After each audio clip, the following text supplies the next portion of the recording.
Habari gani mwana KOTV, kama ni mara yako ya kwanza tafadhali subscribe na turn on notification. Karibu katika ulimwengu wa siasa. Jina langu ni Diwa KOTV.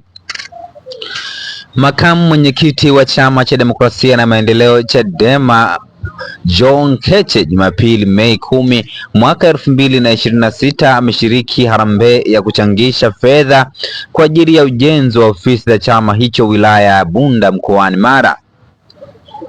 Katika harambee hiyo jumla ya shilingi milioni 15 zimekusanywa. Bando sita za bati pamoja na vifaa vingine vya ujenzi ikiwemo mbao na kadhalika. Nimekabidhi fedha hizo kwa katibu kanda ili kuanza ujenzi wa ofisi ya chama chetu iliyobomolewa na CCM. Amezungumza maneno hayo Heche.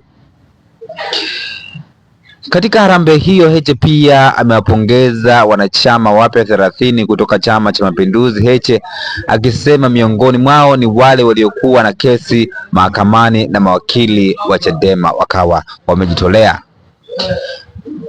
Una maoni gani kama mwana KOTV? Tafadhali subscribe na turn on notification kama ni mara yako ya kwanza kabisa kuungana nami katika ulimwengu wa siasa.